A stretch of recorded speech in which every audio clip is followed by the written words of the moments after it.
Hello guys, आज हम discuss करने जा रहे हैं ट्रीटमेंट ऑफ डायबिटीज़ मेलेटस। ठीक है, तो चले जी स्टार्ट करते हैं। लेकिन ट्रीटमेंट डिस्कस करने से पहले हम जानेंगे कि डायबिटीज़ को डायग्नोस करने के लिए कौन कौन से क्राइटेरिया है।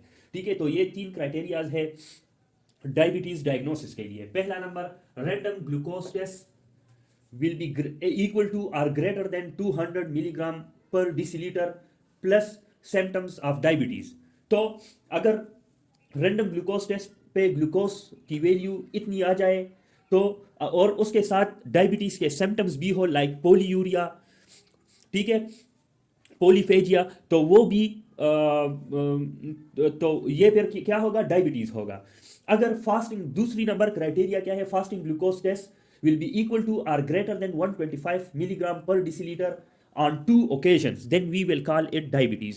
फिर तीसरी number, glycosylated haemoglobin, haemoglobin A1C will be greater than or equal to 6.5%, then we will call it diabetes। अब आते हैं डायबिटीज की डायग्नोसिस हो गई, अब हम इसको ट्रीट कैसे करेंगे। तो हम स्टेप बाय स्टेप जाएंगे। एक स्टेप हम एक स्टेप हम करेंगे, तो फिर उसके बाद दूसरा स्टेप तब हम स्टार्ट करेंगे जब हम फॉलो अप करें। ठीक है, और फॉलो अप कितने टाइम बाद होगा, वो होगा आफ्टर 3 मंथ्स। ठीक है, तो पहला स्टेप होगा लाइफस्टाइल मॉडिफिकेशन। हम पेशेंट को कहेंगे कि अपनी जो लाइफस्टाइल है, अपनी जो एक्सरसाइज है, डाइट है, वेट लॉस है, उसमें मॉडिफिकेशन कर ले। एक्सरसाइज, हम पेशेंट को, डायबिटिक पेशेंट को बोलेंगे कि एक्सरसाइज कम से कम 30 मिनट्स एक्सरसाइज करो, ठीक है, दिन में। फिर डाइट के बारे में हम डायबिटिक पेशेंट को काउंसल करेंगे to to decrease the carbohydrate intake, sugar intake. ठीक है, फिर वेट लॉस के अपने अपना वेट को भी लॉस कर लो। ठीक है, क्योंकि weight gain is related to insulin resistance, और इंसुलिन रेजिस्टेंस होगा तो डायबिटीज होगी। ठीक है, तो पेशेंट जब डायग्नोस हो जाए डायबिटीज का, ठीक है, तो हम पहला जो स्टेप करेंगे वो करेंगे lifestyle modification. We will counsel the patient about exercise, about diet, about weight loss. फिर उसको कहेंगे कि 3 मंथ्स के बाद फॉलो अप के लिए आ जाना। ठीक है, follow up in 3 months, her step के बाद हम 3 मंथ्स के बाद फॉलो अप करेंगे। और फॉलो अप में क्या हम चेक करेंगे, we will check the glycosylated haemoglobin. तो ग्लाइकोसाइलेटेड हीमोग्लोबिन हमारा टारगेट ये होगा कि ये 7% से कम हो। ठीक है, HbA1c must be less than 7%। ठीक है, अब देखिए डायग्नोसिस के लिए हमने कहा कि ग्रेटर देन 6.5%, अभी हमने इधर 7% क्यों कहा, टू प्रिवेंट हाइपोग्लाइसीमिया। ठीक है, अगर हम नेक्स्ट स्टेप की तरफ जाए और हम इनको कोई इंसुलिन थेरेपी दे और या वो ड्रग दे जो इंसुलिन की सिक्रीशन ज्यादा करे, तो फिर ये पेशेंट किस चीज के रिस्क में होगा, hypoglycaemia, which is worse than diabetes. ठीक है, तो we will, our target is less than 7%। why? because to prevent the hypoglycemic condition। ठीक है, तो अगर ग्लाइकोसाइलेटेड हीमोग्लोबिन लेस देन 7% हो तो फिर ठीक है, लेकिन अगर वो 7% से ज्यादा हो तो हम देखेंगे कि इस हाइपरग्लाइसीमिया का कोई विजिबल कास है या आइडेंटिफाइड कास है या नहीं। फॉर एग्जाम्पल, अक्सर पेशेंट आ जाते हैं लाइफस्टाइल मॉडिफिकेशन के बाद फॉलो अप करते हैं और उनका HbA1c ज़्यादा होता है। तो जब हम उनसे पूछते हैं कि आप लोगों ने लाइफस्टाइल मॉडिफिकेशन इख्तियार किया था या नहीं, तो अक्सर वो जो स्टेप्स होते हैं, जो मेडिकेशंस होते हैं, ठीक है, तो उनके साथ वो नॉन कंप्लायंट होते हैं, वो उनको सही तरह से फॉलो नहीं करते, जिसकी वजह से क्या होता है, HbA1c वैल्यूज बढ़ जाती है। ठीक है, तो हम पहले देखेंगे कि पेशेंट तो नॉन कंप्लायंट नहीं है। अगर नॉन कंप्लायंट है तो फिर हम वही स्टेप उनसे कहेंगे। फॉर एग्जांपल, लाइफस्टाइल मॉडिफिकेशन हमने उनको कहा और फिर वो फॉलो अप के लिए आए और HbA1c ज्यादा हो 7% से, तो हम उनको कहेंगे, अगर नॉन कंप्लायंस हो, ठीक है, इसके साथ, तो हम उनको कहेंगे कि यार लाइफस्टाइल मॉडिफिकेशन को फॉलो करो। ठीक है, तो हम इस स्टेप को नहीं जाएंगे। और अगर पेशेंट कंप्लायंट हो और HbA1c ज्यादा हो, ठीक है, फॉलो अप में HbA1c 7% से ज्यादा हो, तो हम oral anti diabetic drugs start करेंगे। और पहला हम क्या करेंगे, स्टार्ट मेटफॉर्मिन। ठीक है, मेटफॉर्मिन हम स्टार्ट करेंगे और इसका मैकेनिज्म ऑफ एक्शन क्या है? इसका मैकेनिज्म ऑफ एक्शन ये है कि it decreases the hepatic gluconeogenesis.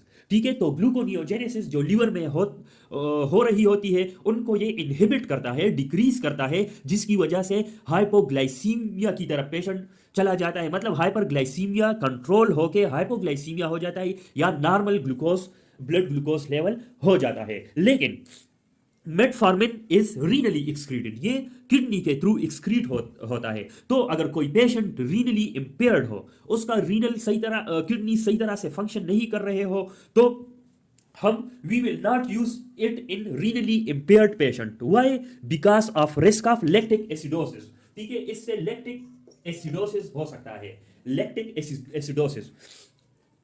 ठीक है, तो हमने मेटफॉर्मिन दे दिया और उन पेशेंट से कहा कि फॉलो अप के लिए आ जाना 3 मंथ्स के बाद। फॉलो अप में हम क्या करेंगे? HbA1c को चेक करेंगे। अगर HbA1c ग्रेटर देन 7% हो तो फिर हम नेक्स्ट स्टेप की तरफ जाएंगे, और अगर लेस देन 7% हो तो हम इस स्टेप पे ही रहेंगे। ठीक है, तो अगर ग्रेटर देन 7% हो तो हम क्या करेंगे? मेटफॉर्मिन के साथ कोई दूसरा ड्रग ऐड करेंगे। ठीक है, डबल थेरेपी को स्टार्ट करेंगे। Then we will add second drug to metformin. Second drug कौन सा होगा? वो जो अदर एंटी डायबिटिक एजेंट हो, ओरल एंटी डायबिटिक एजेंट, हम उनको स्टार्ट करेंगे। ठीक है, जैसे कि कौन कौन से क्लासेस है अदर एंटी डायबिटिक ड्रग्स के? सल्फोनाइल यूरिया है, ग्लिटाजोन्स है, SGLT2 इनहिबिटर्स है, DPP4 इनहिबिटर्स है। ठीक है, तो ये इनमें से किसी भी क्लास को हम मेटफॉर्मिन के साथ ऐड करेंगे, considering the patient and his और हर कंडीशंस। ठीक है, तो सल्फोनाइल यूरिया में कौन कौन से ड्रग आते हैं? जैसे कि ग्लिबुराइड, ग्लिपिजाइड। और इसका मैकेनिज्म क्या होता है कि it increases the insulin secretion from the pancreas. ठीक है, तो जब इंसुलिन सिक्रीशन ज्यादा करे तो it will control the hyperglycaemia. लेकिन इसका जो साइड इफेक्ट है, side effect, SE side effect, तो ये हाइपोग्लाइसीमिया भी काज कर सकता है। ठीक है, तो हमें देखना चाहिए, हमें मॉनिटर करना चाहिए ग्लूकोज लेवल जब हम सल्फोनाइल यूरिया को स्टार्ट कर ले। ठीक है, दूसरा जो पेयर क्लास है ग्लिटाजोन्स, इसमें आते हैं ड्रग्स रोजीग्लिटाजोन और पियोग्लिटाजोन, और भी बहुत है। ठीक है, लेकिन इसका मैकेनिज्म क्या है? It increases the insulin sensitivity. जो टिश्यू, जो इंसुलिन डिपेंडेंट टिश्यूज है, तो ग्लिटाजोन क्या करते हैं कि ये उन टिश्यूज में इंसुलिन के लिए सेंसिटिविटी बढ़ा देते हैं। ठीक है, और इसका साइड इफेक्ट क्या होगा? Weight gain. क्योंकि जब इंसुलिन की सेंसिटिविटी ज्यादा हो जाए तो क्या होगा? सॉरी, इंसुलिन की सेंसिटिविटी ज्यादा हो जाए तो फैट्स, जो फैट्स होती है उनकी सेंथिसिस ज्यादा हो जाएगी और वेट गेन के चांसेस है, साइड इफेक्ट वेट गेन होगा। फिर SGLT2 इनहिबिटर्स, जिसमें ग्लिफलोजिन्स आते हैं। ठीक है, इसका मैकेनिज्म क्या है कि ये ग्लूकोज की रीएब्जॉर्प्शन को इनहिबिट करता है किडनीज में। ठीक है, तो it inhibit the glucose absorption in kidney. Glucose absorption जब कम होगी तो सीरम में या ब्लड में तो ग्लूकोज कम हो जाएगी। ठीक है, लेकिन जो रीनल टेब्यूल है या यूरिनरी ट्रैक है उसमें ग्लूकोज ज्यादा हो जाएगा, जो जिसकी वजह से इसकी एक साइड इफेक्ट आ सकती है। ठीक है, एक साइड इफेक्ट इसकी आ सकती है UTI, यूरिनरी ट्रैक इन्फेक्शन। ठीक है, फिर इसके बाद है DPP4 इनहिबिटर्स। ये क्या करता है? इसमें ड्रग्स कौन से? Sitagliptin, saxagliptin. ठीक है, ये क्या करते हैं? It block the DPP4 which destroy inhibitors, which destroy incretin. Incretin एक हार्मोन है, और इंक्रेटिन क्या करता है? Incretin increases the insulin action. ठीक है, it potentiate the insulin action. तो जब इंक्रेटिन को कौन मेटाबॉलिज्म इसकी कौन करता है? DPP4। अभी हमने DPP4 को इनहिबिट कर दिया तो इंक्रेटिन की लेवल सीरम में क्या हो जाएगी? ज्यादा हो जाएगी, जिसकी वजह से इंसुलिन का एक्शन भी पोटेंशिएट होगा। ठीक है, अभी हमने तो सेकंड ड्रग मेटफॉर्मिन के साथ ऐड कर दिया और पेशेंट को कहा कि 3 मंथ्स के बाद फॉलो अप के लिए आ जाना और अपनी HbA1c चेक करना। जब वो आ जाता है और HbA1c चेक करता है, लेकिन वो अपने टारगेट से जो 7% है उससे ज्यादा होता है, तो हम थर्ड ड्रग को भी ऐड करते हैं इस रेजिमेंट में, जिसमें मेटफॉर्मिन हो, सेकंड ड्रग भी हमने ऐड किया, तो हम थर्ड ड्रग भी ऐड करेंगे। ठीक है, और थर्ड ड्रग इस रेजिमेंट को के साथ ऐड करेंगे तो इसको कहते हैं ट्रिपल थेरेपी। ठीक है, फिर ट्रिपल थेरेपी के बाद हम फिर पेशेंट को कहेंगे कि जाओ अब ये स्टार्ट कर लो ट्रिपल थेरेपी, और अगर 3 मंथ्स के बाद आ जाओ फॉलो अप के लिए, और फॉलो अप के लिए वो आ गया और फिर भी उसका ग्लूकोज कंट्रोल नहीं हो रहा, HbA1c is still more than 7%, फिर हम लास्ट में क्या स्टार्ट करेंगे, start insulin, long acting insulin start कर लो, ठीक है। और इसके साथ देख लो ग्लूकोज लेवल को, देख लो ग्लूकोज लेवल कंट्रोल हो तो सिर्फ लॉन्ग एक्टिंग इंसुलिन स्टार्ट कर लो, लेकिन अगर लॉन्ग एक्टिंग इंसुलिन के साथ ग्लूकोज लेवल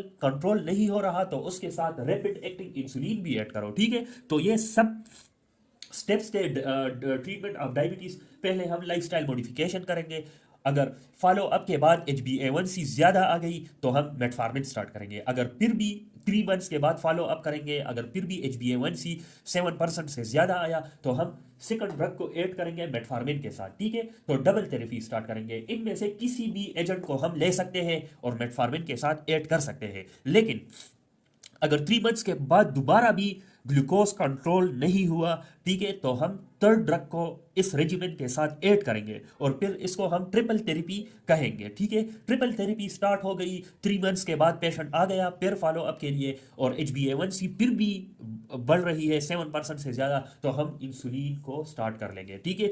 तो ये थी डायबिटीज़ की ट्रीटमेंट, ठीक है। और इसकी डायग्नोसिस भी हमने पहले बताई कि इसके लिए 3 क्राइटेरियाज है, ठीक है, random glucose test, fasting glucose test and HbA1c, ठीक है। कोई भी क्वेश्चन हो तो आप लोग कमेंट बॉक्स में पूछ सकते हो। Thank you.